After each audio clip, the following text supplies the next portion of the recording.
7h46 sur BFM Business et sur RMC Live. Il existe des passionnés de sécurité sociale. Vous en faites partie. Julien Damon, vous êtes essayiste, sociologue, démographe. Vous avez écrit une vingtaine d'ouvrages sur les questions sociales et urbaines, dont le dernier, Petit éloge de la sécurité sociale, qui ressemble à une carte vitale géante. C'est fait exprès pour la couverture. Vous faites la synthèse des critiques plus ou moins justifiées, mais vous dites quand même que cette sécurité sociale, on lui doit beaucoup de choses, dont notamment la baisse de la mortalité infantile, l'allongement de l'espérance de vie. C'est un beau système. Oui, si on regarde sur 8 décennies, parce qu'on fête cette année 2025 les 80 ans de la sécurité sociale à la française, sur 8 décennies, il y a une espérance de vie qui a progressé de 20 ans. Ça n'est pas rien quand même, c'est des changements absolument majeurs dans l'humanité française en l'espèce. Pour la mortalité infantile, ça a été divisé par 15, c'est absolument considérable. Quand on est en 1945, vous avez 5% des enfants qui meurent avant d'avoir 1 an. Aujourd'hui, c'est 0,5%, c'est encore trop d'ailleurs. On a inventé avec la sécurité sociale pas uniquement de l'assurance maladie, d'ailleurs, un nouvel âge de la vie, ce sont les retraites. Alors avec des paramètres dont on peut discuter à très juste titre, mais le point absolument clé, c'est que ces progrès médicaux, par exemple, c'est pas la Sécu qui les a permis. Les progrès médicaux, c'est les médecins qui l'ont permis. Mais ce qui a permis la sécurité sociale, c'est à tout le monde d'en bénéficier. C'est ça le point absolument clé. Alors pourtant, on la critique, et là aussi vous dites, il y a quand même des critiques à juste titre, on va dans le mur, ça vous partagez le constat? Ah oui, je pense qu'on y va toute sirène d'or au regard des déficits qui se sont accumulés. Et ceci dit, qu'il y ait des déficits ponctuellement est quelque chose de parfaitement légitime. Quand il y a une récession, du chômage, quand il y a un Covid, qu'il y a un déséquilibre de nos comptes sociaux, se comprend. Le problème, c'est que ces déséquilibres se sont accumulés et qu'aujourd'hui, nous avons un endettement et que l'endettement social au sein de l'endettement public est le gros morceau. Et en l'espèce, c'est pas faire du catastrophisme de bas étage que de dire que le système, on va avoir du mal à le financer. Ça ne veut pas dire d'ailleurs qu'il s'écroulerait, ça ne veut pas dire qu'on ne rembourserait plus les médicaments, que vous ne pourriez plus aller chez les médecins, que vous n'auriez plus de pension de retraite. La carte vitale ne fonctionnerait plus. Voilà, bip, elle s'arrêterait, je sais pas, le 15 mais c'est quoi notre risque? C'est quoi notre risque alors? Les remboursements pourraient être moins importants, les pensions moins importantes, l'assurance chômage moins importante, etc., bien sûr. Et c'est ce vers quoi on va. Parce que quand vous regardez les débats aujourd'hui sur le budget, sur le PLFSS, qu'est-ce que vous dites? On refuse les vrais sujets, on refuse de parler de démographie, on refuse de faire une réforme véritablement du système? Ce que je pense, c'est que d'abord, la sécurité sociale, c'est un système de réforme permanente. On a toujours l'impression qu'il n'y aurait pas de réforme de la Sécu. En réalité, c'est une réforme en temps réel. Tous les paramètres, tous les ingrédients sont réformés en permanence. Alors, tout le monde pense qu'il faudrait un grand soir où vous ferez une réforme universelle, enfin, un système universel par point de retraite, un système de grande sécurité sociale en matière d'assistance, un revenu universel d'activité. Je ne crois pas vraiment à ces grands soirs. Ce que je pense juste, c'est que conjoncturellement, là, c'est pas un scoop, nous sommes face à une instabilité politique qui fait qu'on n'arrive pas à prendre des décisions fortes. Et s'il y a des décisions fortes à prendre, il en est dans la réforme du système de santé pour que on aille vraiment davantage vers de la prévention, mais on pourrait longuement discuter de cela. On est très mauvais en France sur les questions de prévention. On aime bien raconter qu'on est très mauvais. En fait, on a toujours du mal à savoir ce qu'on appelle de la prévention. Par exemple, dans une consultation médicale, admettons une consultation qui dure un quart d'heure, qu'est-ce qui est vraiment du curatif? Qu'est-ce qui est vraiment du préventif? Il n'y aurait pas 5 minutes de préventif et 10 minutes de curatif.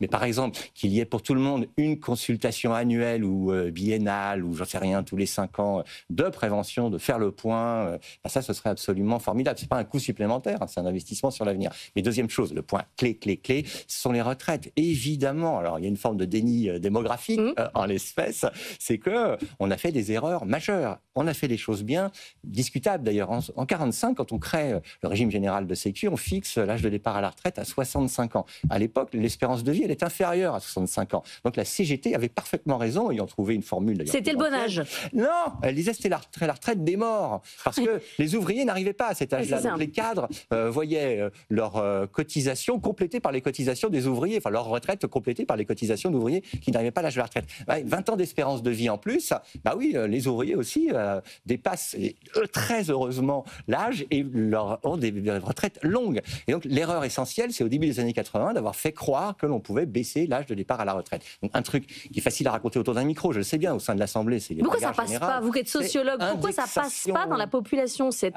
notion de on vit plus longtemps, donc on peut travailler plus longtemps? D'abord parce qu'il y a 17 millions de retraités aujourd'hui et qui s'inquiètent. Il va y avoir une manif aujourd'hui. Oui, de retraités. voilà. Alors, c'est sûr que ça ne va pas être une manif avec des black blocs qui vont tout casser. En tout cas, c'est ce qu'il faut souhaiter, qu'il n'y ait pas de gens qui cassent.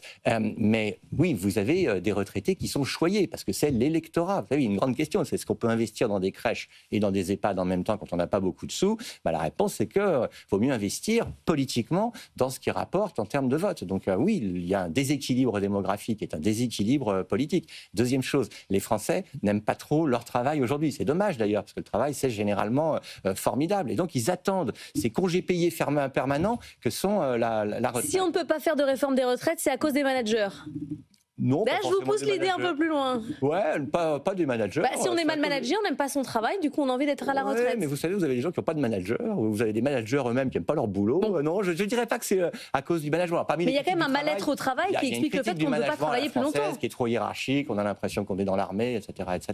Ça, c'est exact. Vous dites, la sécurité sociale n'a pas été imaginée pour que notre santé soit payée par nos petits-enfants. Alors par qui? Est-ce que par exemple, vous êtes pro-taxe robot? Comment vous imaginez le monde du travail de demain et comment il pourrait financer le modèle social? Alors, je pense d'abord que ce qu'il faut envisager, c'est réaliser les projets qui sont derrière la construction législative. On parle beaucoup de PLFSS, c'est assez techno, mais en fait, s'il y a ce type de projet de loi de financement, c'est pour qu'on ait un équilibre. Ce qui est la logique du système, c'est que les cotisations contemporaines financent les dépenses contemporaines. Et en effet, ce qui se passe aujourd'hui, concrètement, ce qui se passe aujourd'hui, c'est que nos soins de santé, alors notre hôpital, notre Doliprane, mais aussi nos pensions de retraite, elles sont en partie payés par de l'endettement, et donc ceux qui vont véritablement les payer, ce sont nos enfants, nos petits-enfants et les arrière-petits-enfants des retraités contemporains. Donc oui, il faut trouver des voies et moyens pour que ce soit le travail contemporain qui permette, par des prélèvements ajustés, de financer le système, mais également par de la fiscalité, par exemple, par l'intermédiaire de la CSG ou des bascules de TVA.